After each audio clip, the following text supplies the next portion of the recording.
So, a new episode of Chef Chat, and I'm on my way to have a chat with Kevin Nugent, who is who runs Mr.Waffle in Galway over the past 7 odd years, and he's also just opened a new cafe in Salthill called Ground & Co. So I'm going to hear all about how he set up and all the different difficulties of running a business.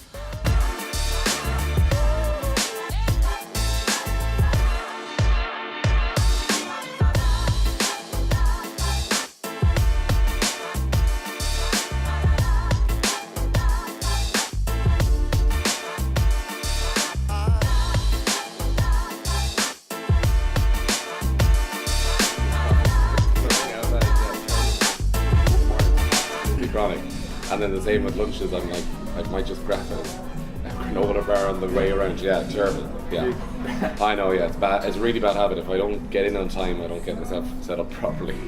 So I'm going to hit you straight with the big question here. What are as somebody that wants to one day open my own restaurant, I may as well ask you now that you're doing it. What's the kind of, if you were to give the keys to running a business, what are the kind of main, is it, I don't know, you hear PR and marketing and customer service, the food offering, what are the main ones? I suppose there's so many elements of it that it's hard to identify kind of one that would stick out as the most important. But I suppose what I have felt since Mr. Waffle is, if you're honest and you give your story to the public and you're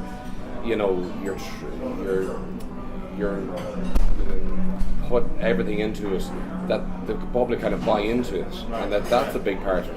And I suppose the biggest thing after that to me is the team, it's the staff. It's the 34 staff, 35 I think we have an extra one now, 35 staff that we employ. And they're the people, because as I'm sitting down doing an interview with you, or as I'm out doing other things, and I have 2 shops now, those staff are a reflection of me and my business. So they're the biggest part of it. And after that, I suppose it goes back as well, finance, make sure that when you open that you have a bit of money in there for cash flow and working capital at the start. They're the sort of things, and just don't go into it for the sake of going into it. You have a passion for food. You put everything forward to making it work, and that's the same way with me. I just have a passion for hospitality, and I really, put everything into doing it to make sure that it works. Mr. Waffle took years for it to take off, nearly closed in 2012. So I put absolutely everything into doing it to make sure that it got over that hump and that we kept going. Tough times, and you have to be able to be a bit resilient for it. But you mentioned the team. Yeah.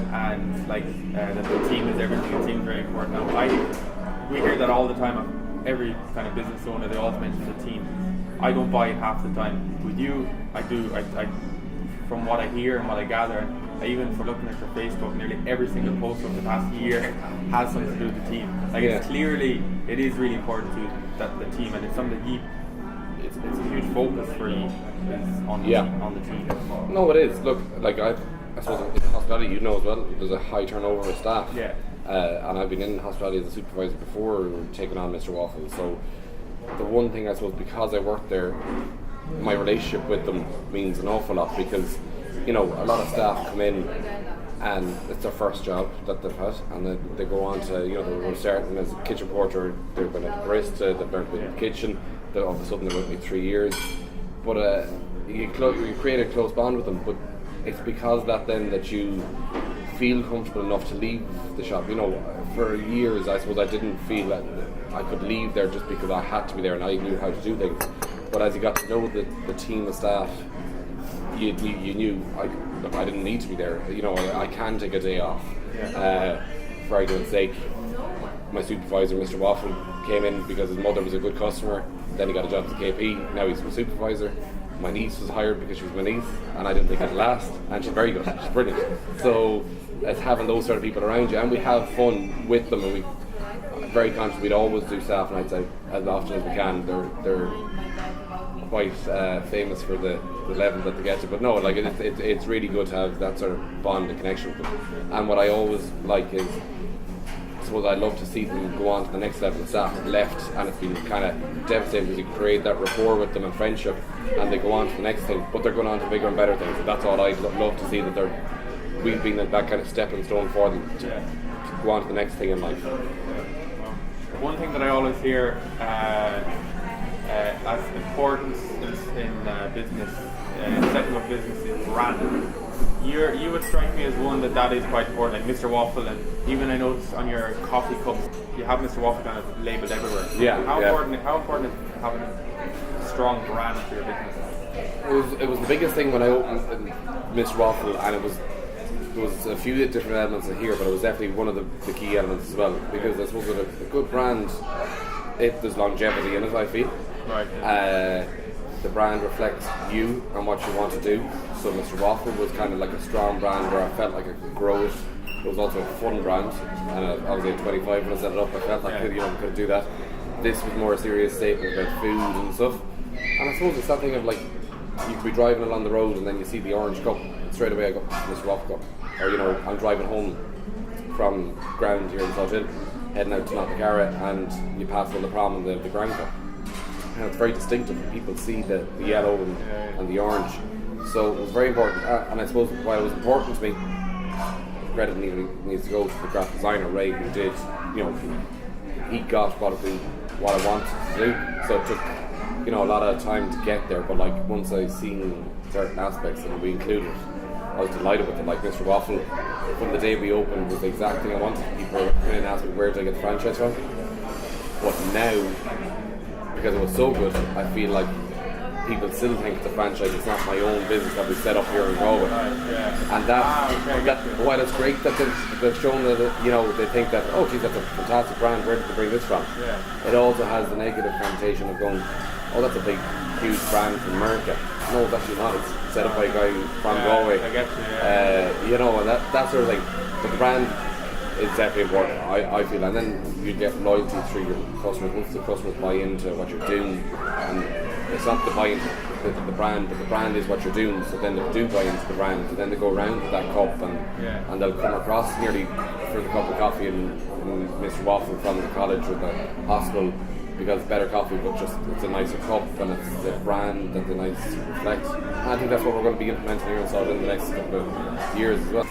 Brand is one thing that pops out. Another one would be social media. You seem to have been very strong on social media a couple of years ago. Would that be right? And now you seem to kind of fade off, or is it? I suppose the one thing about social media and a small business is it consumes your time.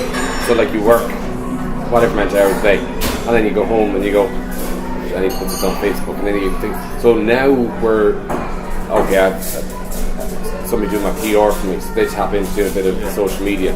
But when you see, when I want to put up a personalised post, it'll come to me that it's been a milestone day in business. It's been a great day for communication contract or staff or whatever it might be. So then I'll look at it doing it.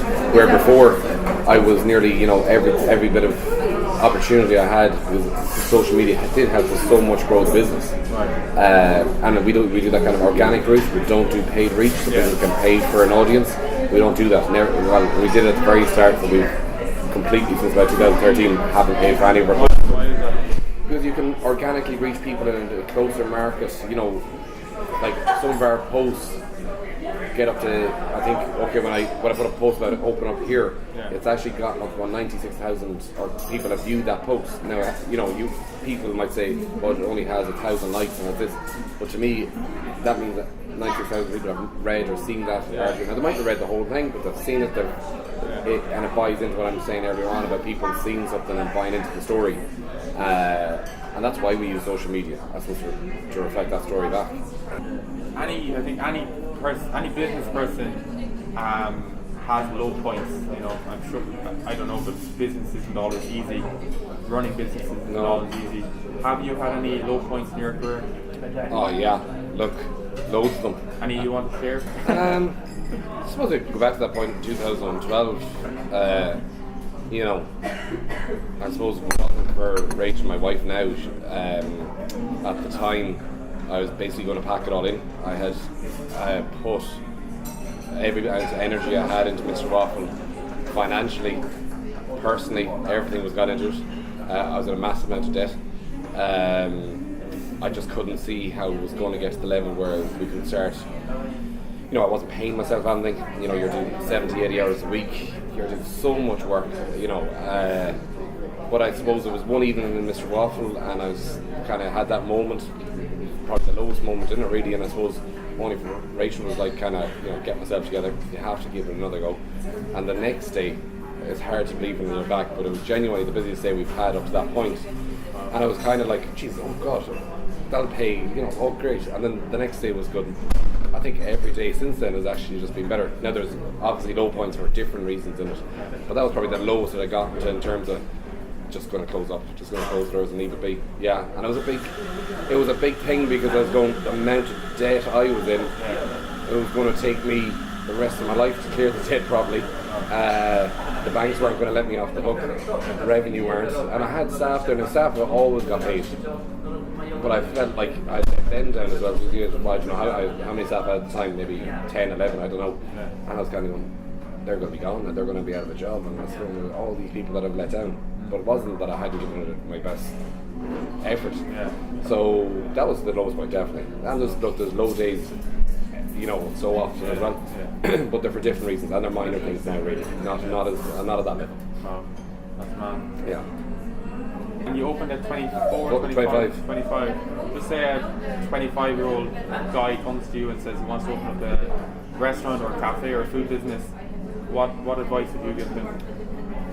I wouldn't put them off it. I think recently enough I probably made a comment where that they had to have loads of passion and effort and long days and long hours. Everybody knows that. Everybody works hard now. It doesn't matter what industry. Everybody works hard. But I suppose we see it now in Galway. There is, like, you know, the success stories of people who open up, you know, the Dove Rose having a pop-up now to a terminal shop, burger. You know, there's success stories of young people doing it. So I just say tap into that market, you know, whether it's going to myself or any of those people, anybody actually that's been in this business for long enough, and kind of go, what advice would you give? And everybody will give you different advice. Like, my advice would probably be to make sure you have a bit of money in the bank out the day you open, and that you genuinely have a passion for opening, that you won't mind doing the 12-hour days, you're not going to become resentful and stuff. And other people give them different advice, you know, so I suppose to get into that real reason why are they doing it? You know, are they doing it for a passion they have for food, or are they doing it because it looks like a nice business from the outside? It's a nice business, but it's not nice to get to the level that you need to get to. It's tough going. I think that idea of you want to truly love it, and you want to be, like, you have to be truly passionate, applies more to the hospitality industry probably than other industries. Because, like, if you're, I don't know, a teacher and you're not truly passionate about it, a lot of, you know, doctors and teachers, a lot of people go in at 17, 18 apply for these courses. They're not really passionate about it because they don't know nothing about it. But at least as you're a teacher, you're finished at 4 o'clock or whatever. I'm not saying it's obviously ideal to be passionate, but you'll probably get away with it more. I suppose you're found wanting in hospitality. That's the way I describe it. I remember my old boss told me years ago, you know, and it's a common, you know, a person has a good experience, they'll tell one person, they have a bad experience, they tell people. And that always resonates in my head, because I don't want anybody, it kills me when I see people leaving a bad review. Not because of the knock-on effect it might have, because people might go, oh, geez, I'm not going there because they've had such a bad experience. I take it on a personal level, and that's because I have a genuine interest. Now, I don't get angry, you know, sometimes it could be me that they're giving a hit about. Sometimes it could be an error of the staff, maybe it's something in the food. It's really hard, like, and I don't blame anybody for that, but we always put our best foot forward. And I suppose that's how I know that I'm really passionate about what I do, because I genuinely care. But when I see those reviews, good, bad, I'll take them really on board. You know, you get moved on from it, but you take a really genuine interest in it. Say we're sitting here in 5 years' time. Where would you see yourself? Where would you like to be? Obviously, I'd like to still think that we'd still be operating two of the best locations in Galway, Mr. Waffle and Ground Co. I'd like to think that the business has moved on to a new level. You know, I'm kind of the person that wants to keep driving it forward, and I can't see that changing anytime soon. So for me, that's in terms of sales, in terms of profitability, in terms of, you know, what else can we add to the stores, customer experience, menus, more business opportunities. But I suppose I don't want to move too far away from where I am. I prefer working in the shops nearly than I would doing the invoices at night. And that's why like I have a general manager leave now who looks after a lot of that and taking it off me, and then I can focus on being in the shops, meeting customers. But as I get, in the next 5 years, I would think that we've grown 2 stores, we've grown the catering side of the business, and I'm fairly confident that there'll be more opportunities that I have developed, and hopefully they'll be as successful as Grounding and Mr. Waffle has been. Perfect. You're picking up nicely here now. So I'm going to let you off. Thank you so much for meeting me. Okay, really great talk. Yeah, thank you very much. Cheers.